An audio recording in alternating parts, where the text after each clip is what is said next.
Assalamualaikum warahmatullahi wabarakatuh. Salam sejahtera bagi kita semua. Sebelumnya perkenalkan, nama saya Ahmad Sulaiman dengan NIM 190311100063 dari kelas B Program Studi Agroteknologi. Di sini saya akan menjelaskan tentang komoditas unggulan yang ada di daerah saya, yaitu tanaman padi.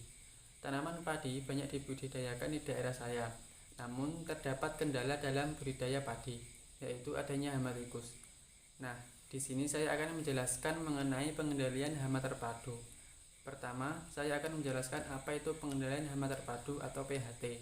PHT adalah suatu konsep atau cara berpikir mengenai pengendalian organisme pengganggu tanaman dengan pendekatan lingkungan yang bersifat multidisiplin untuk mengelola populasi hama dan penyakit dengan memanfaatkan beragam cara pengendalian kompatibel dalam suatu kesatuan koordinasi pengelolaan. Selanjutnya, saya akan menjelaskan apa itu tikus. Tikus adalah salah satu hama yang paling sering menjadi pemicu gagal panen pada tanaman pangan, khususnya adalah tanaman padi. Tikus memiliki kemampuan yang berkembang biak yang sangat cepat, sehingga populasinya mudah meledak. Tikus memiliki tempat persembunyian atau sarang tempat yang biasanya menjadi sarang antara lain semak belukar, lahan pertanian yang banyak gulma, tumpukan jerami atau sisa bibit tebu yang tidak tertanam, terus pinggiran hutan, lahan kosong yang tidak terpelihara, pematang sawah, dan sekitar aliran irigasi atau got. Hama tikus termasuk ke dalam hama yang relatif sulit dikendalikan perkembangbiakan dan mobilitasnya.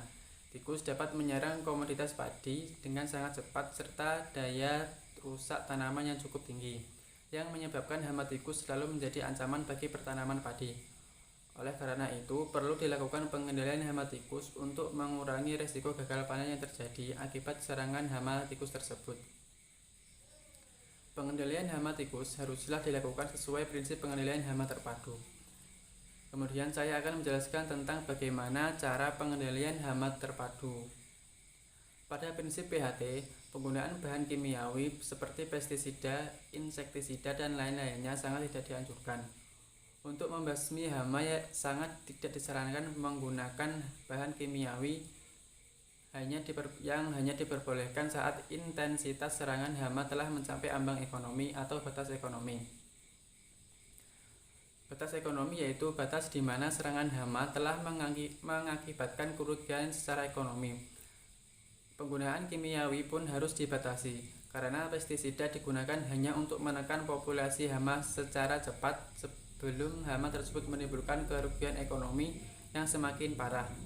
Contoh-contoh dari pengendalian yang sesuai dengan prinsip PHT antara lain yaitu penggunaan pestisida nabati, penggunaan musuh alami, pengaturan pola tanam, dan lain sebagainya.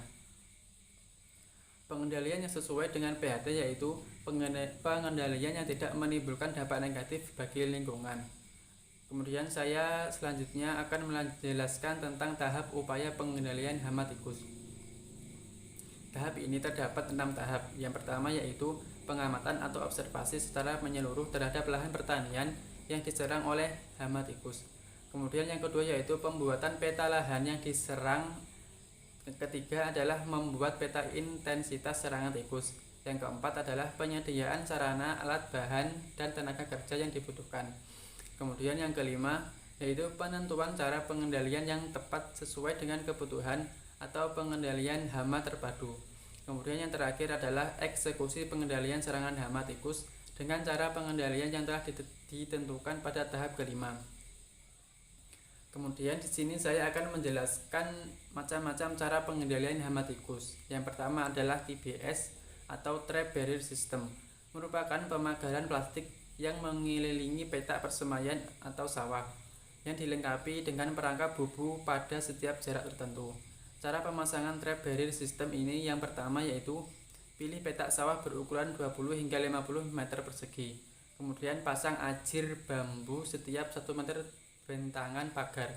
Kemudian yang ketiga gunakan tali atau kawat untuk menegakkan pagar plastik pada petakan pagar. Perlu dibenarkan 10 cm di bawah tanah agar tikus tidak menerobos melalui bawah tanah. Kemudian bagian bawah pagar dipasang setinggi 60 cm untuk mencegah loncatan tikus dari atas. Kemudian yang keempat, buatlah saluran air pada bagian luar pagar dengan lebar minimal setengah meter.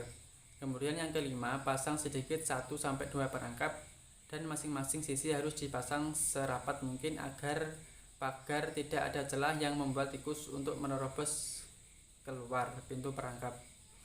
Kemudian yang keenam adalah pasang jalan masuk dengan meletakkan lumpur di depan pintu masuk perangkap. Kemudian cara pengendalian selanjutnya setelah TBS yaitu gerdal atau gerakan pengendalian tikus.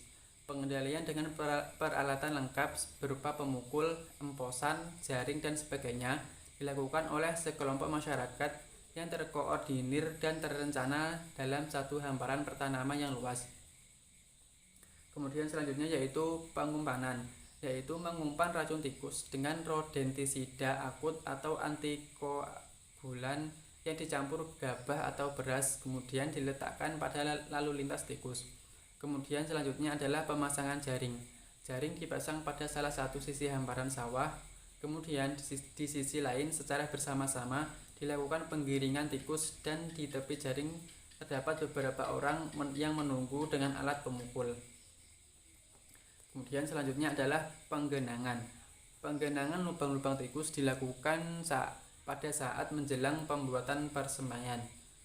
Selanjutnya adalah sanitasi, yaitu pembersihan semak belukar atau gulma dan membongkar lubang tikus dan perbaikan pematang. Kemudian selanjutnya yaitu dengan pengendalian hayati dengan musuh alami. Pengendalian menggunakan musuh alami dapat dilakukan seperti menggunakan kucing, anjing, dan burung hantu. Kemudian selanjutnya yaitu penggunaan pestisida nabati. Pestisida nabati dapat digunakan antara lain yaitu jengkol dan cabai. Berikut ini cara pembuatan pestisida nabati. Yang pertama adalah cara pembuatan pestisida nabati yang terbuat dari jengkol. Caranya yang pertama, jengkol dikupas kulit luar dan kulit arinya. Jengkol yang telah dikupas direndam air dengan perbandingan jengkol dan air yaitu 1 kg jengkol direndam dengan 10 liter air. Perendaman dilakukan selama 24-36 jam. Larutan rendaman jengkol yang digunakan untuk semprotan tanaman padi aroma yang menyengat, dan dari air rendaman tersebut dapat mengusir tikus dan burung menyerang padi.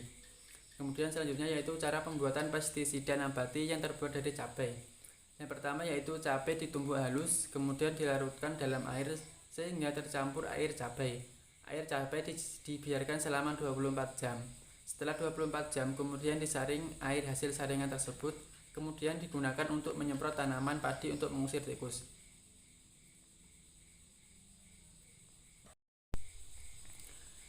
Berikut adalah contoh kegiatan dari pengendalian hama terpadu tikus yang dilakukan oleh para petani.